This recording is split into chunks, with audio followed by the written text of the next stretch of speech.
Have the gender wars gone too far?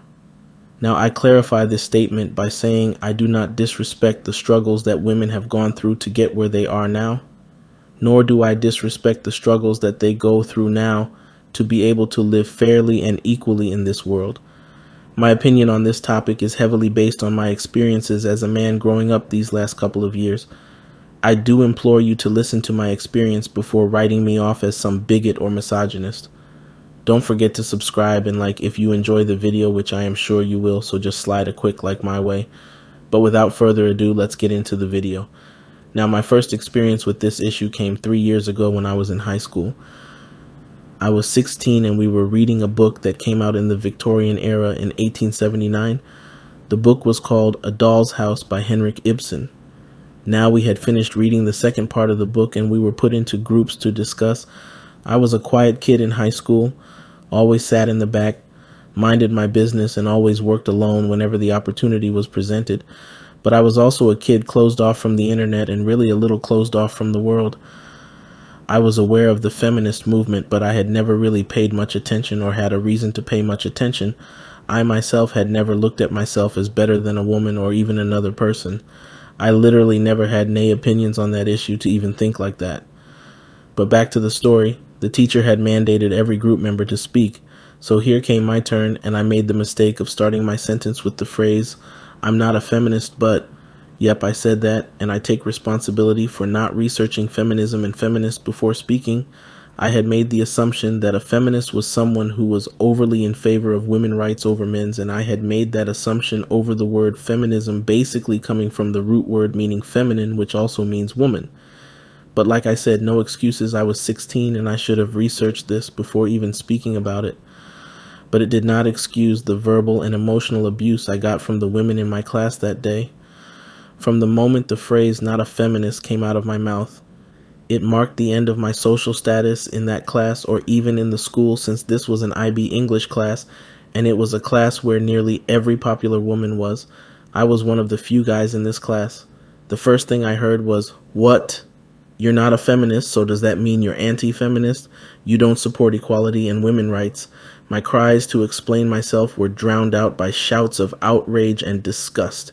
But you know what made this worse? Earlier in this year, for our icebreakers, we were supposed to say something that people wouldn't know if they looked at you, and for me it was that I had extreme social anxiety. I mean, to the point that if I had gone to a psychiatrist, he probably would have classified me as somebody with social anxiety disorder.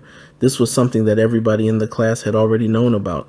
But what happened next was the one that really opened my eyes, and it was my teacher, an older man who was definitely over 50 years old, cracked a joke about what I said. A joke that was definitely made at my expense, a joke that played on my appearance and my personality and led to the whole class subsequently making fun of me. Now, for someone with social anxiety, I would have preferred being yelled at, but being laughed at and made fun of to a point where I was the joke for the entire class and subsequent classes for at least the next month, which was the time we discussed the book, and it messed me up mentally. I had already explained to these people earlier in the year my triggers that set off my anxiety, but guess what? No one really cared. In that moment, I was a joke to be cracked, a vessel to be made off. Fast forward to the end of the day, I had no phone because my parents were not ones to dabble in technology and electronics. I was on the bus next to one of my friends who had a phone, and he was scrolling through Instagram, and he showed me an Instagram story from a girl who was in the class that morning, and for the purpose of this video, let's call me Drew. But the caption in the photo read, "Tell me why this weirdo in my IB English class said he was anti-feminist. It's giving ye misogynistic."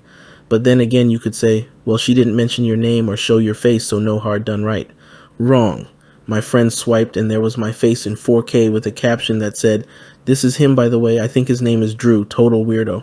Yeah, that was it for me. I had made a single mistake, and one I wasn't even able to even defend myself on, and I had gotten outed on Instagram by the most popular girl in the school, who apparently had 16,000 followers.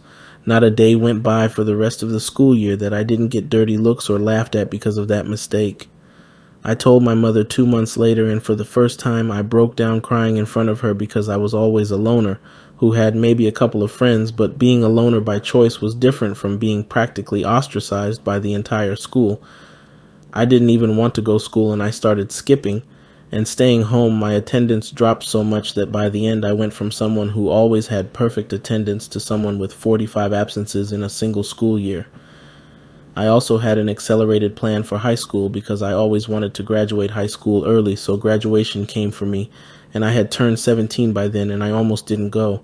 I had to get dragged by my mother to that hall, not to even think about prom or any other occasions. I was able to drag myself out of that slump, but a lot of other men wouldn't have been able to. They would have gone down a deep hole of depression or addiction or maybe even unaliving themselves. I'm not saying that toot my horn, but to say that I'm one of the lucky ones who decided to just let it go and focus on getting myself together. But this is an issue that extends to men worldwide. I would have been content to sit there and be educated on my mistakes and failures instead of getting screamed at and ridiculed. I was 16, uneducated, and that was a fault on my part. But I truly believe that did not warrant the social pariah I became after that one event. I still believe that I was not and will never be someone who considers themselves over others. I am a little selfish sometimes, I can admit, but did I deserve to be called misogynistic? I don't believe I did. But I truly believe that this is something a lot of men have had to go through.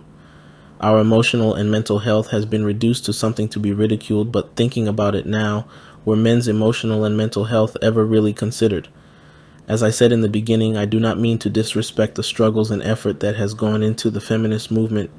Everybody in this world deserves to be equal to the next person in rights, whether a woman or a man. But that was my experience when it comes to the issue of feminism and gender wars in this generation. Don't forget to subscribe and like if you enjoyed the video. Also comment any experiences you have had when it comes to this issue or feedback on what I talked about. It's the Rational Rabbit, and I'm out.